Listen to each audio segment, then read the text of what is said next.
Welcome back, folks. Today we're diving into what made Jeffrey Epstein so extraordinarily rich. At the time of his death, his estate was valued at around $578 million, with lavish properties, private islands, and, well, an insatiable appetite for controversy. I'm really curious. What makes this story so compelling is not just the wealth, but how he built it, right? Yep, exactly. Epstein's wealth seems to have come from two primary sources.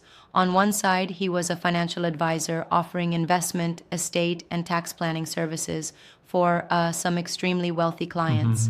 And then there's the scandalous layer suggesting his financial business might have served as, a cover for much darker schemes. So we have this stark contrast.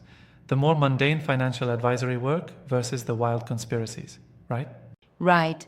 On the everyday side, he presented himself in corporate filings as a seasoned financier, someone who was an entrepreneur with highly profitable ventures, even pioneering derivative and option based investing. Yeah, He trusted his reputation with a select few billionaire clients, which turned out to be, well, a major part of his fortune. that's interesting. So his connections and financial wizardry played a huge role. But what about that tax gimmick? How did that factor in? Great point. The tax strategy he employed is quite intriguing. Essentially, he used a clever structural loophole that allowed him to amplify his returns stealthily. It's almost like he built a financial labyrinth for himself. Instead of drawing attention to every penny, he cleverly minimized scrutiny. That almost sounds too savvy for someone wrapped up in such scandal, like combining business acumen with, well, questionable ethics.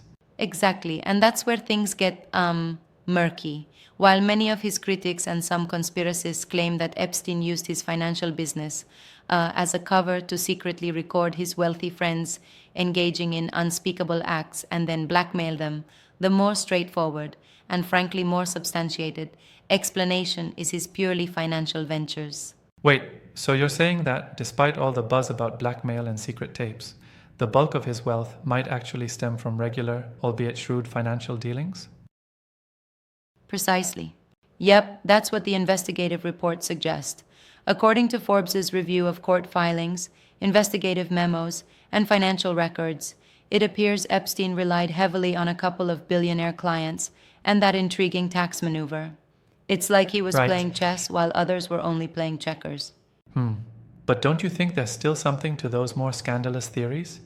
I mean, the idea that he might have used his financial services as a front for blackmail does add an extra layer of drama. It does, and I definitely see the appeal. However, if we look at the concrete details, the emphasis is more on his role as a financial advisor to the elite. The court filings and corporate declarations he made, talking about being a successful financier and an entrepreneur involved in derivatives, point to his professional business acumen rather than, a grand blackmail scheme. I get that, but it almost seems like the darker narrative was amplified by public perception and, well, political agendas, right? That's a fair observation. The darker narrative certainly captivates attention, and it's been magnified by conspiracy theorists and political discourse. But when you dig into the financial records, you see that a significant portion of his wealth was likely built on conventional but very aggressive financial strategies. So, his wealth accumulation was, in one aspect, a result of sheer financial maneuvering, and in the other, clouded by allegations that may or may not have been true. Exactly. Think of it like a double edged sword. On one side, you have relentless business strategies that leveraged connections with wealthy clients. On the other, you've got a messy web of personal scandals.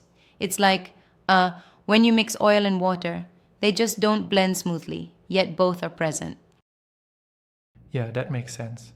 Do you recall what exactly Forbes pinpointed as the key factors behind his fortune? Yeah, sure.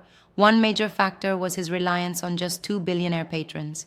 This concentrated network allowed him to manage vast amounts of money while employing that tax strategy. And he wasn't shy about, marketing himself as a savvy operator in the investment world. That's interesting. It's almost as if his image, his persona as a financier extraordinaire, was a key asset in itself. Oh, absolutely. It's like his charm and his apparent expertise were both the product and the promise. It almost becomes an entrepreneurial performance art where his financial advising was the headline, even if the backstage was considerably shadowy. That performance aspect really complicates the narrative, doesn't it? How much of his persona was genuine financial skill versus a cultivated image? Well, that's where the respectful challenge comes in. I mean, it's hard to decouple the image from the actual competence. Sure, his corporate records shine a light on his claims of being a pioneer in complex trading, but critics argue that his success might have been overblown by a media frenzy. But then again, there are like documented records that support his achievements. I see what you mean. It's a bit of a balancing act between self promoted reputation and verifiable success. To add to that, the Forbes video on this topic walks through his staggering collection of assets: lavish homes, private islands in the Caribbean, millions in cash and investments, and ties it all back to how he smartly leveraged a tax gimmick. It's literal numbers that speak, which is hard to dismiss. Yeah, those numbers are jaw droppingly huge. It's almost surreal to see that level of wealth amassed by, well, someone with such a controversial background. Right. And while some say that his wealth was a byproduct of criminality, the solid takeaway is his financial playing field was a mix of elite connections, innovative financial strategies, and a very specific approach to tax planning. One thing I'm curious about, what do you think allowed him to funnel those huge amounts from just a couple of clients? Was it like sheer lack of regulation or something more calculated? It's definitely a mix. On one hand, he tapped into an ecosystem of, ultra wealthy individuals who operated in elite circles with like less regulatory oversight. On the other, he employed very calculated maneuvers, like that tax loophole and his aggressive advisory strategies. It's like he found the back door to financial success and managed to keep it under wraps. Wow, that backdoor analogy really paints a picture. It's like he had an insider's manual to accumulate wealth without much hassle. Exactly, exactly. And that insider's manual not only gave him access to elite networks, but also helped him craft a meticulously maintained image. It reminds me of those old school financiers who were as much about style as they were Yep. about substance. So, in a way, his story is a modern twist on classic financial conundrums: wealth, power, and controversy all wrapped in one package. Spot on. It's a cautionary tale, really. His astonishing wealth, amassed through both legitimate financial expertise and, well, persistent rumors of nefarious schemes, highlights how power and money can be intertwined in unexpected ways.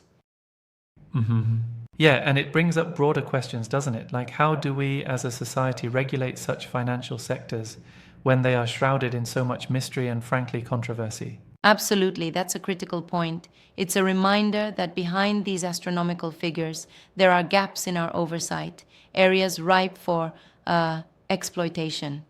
Whether it's through innovative but potentially abusive tax strategies or undisclosed personal dealings, the Epstein story pushes us to ask deeper questions about accountability. And it's these questions that fuel further investigations by outlets like Forbes and others, right? They dive into court filings, memos, and financial records to peel back the layers. Yep, exactly. The more we dig, the more complex the narrative becomes, revealing not just the scale of his wealth, but also the intricate networks that enabled it. It's like unwrapping a present that keeps on surprising you, one layer after another. Yeah, and it's fascinating how, despite decades passing, the Epstein saga still raises so many questions about wealth, ethics, and our legal systems. For sure, it challenges us to rethink how financial power can be accumulated and sometimes abused. His case is not just a story of wealth, it's a dark reminder of how money and moral boundaries often collide. It really is. And it leaves us with a lingering, uncomfortable reminder of the human cost behind all those numbers and spreadsheets. Definitely. While we can marvel at the sheer audacity of some financial maneuvers, we must also remember that behind every figure there are ethical implications and, tragically, victims. Right, and that duality is what keeps discussions like these relevant even today. It's as much a financial lesson as it is a moral one. Absolutely. So, as we wrap up today's conversation, let's take a moment to reflect on how stories like Epstein's push us to question not only our financial systems, but also the societal structures that allow such discrepancies in wealth and accountability. Well said. It's a stark reminder that behind every fortune, there might just be a tangled web of controversies waiting to be uncovered. Yep, and hopefully our discussion here sparks more curiosity and calls for transparency and thoughtful scrutiny across the board. Thanks for joining in on this deep dive into one of the most perplexing wealth stories of our time. Thanks for the insight. It's been truly enlightening, even if it leaves us with more questions than answers. Until next time.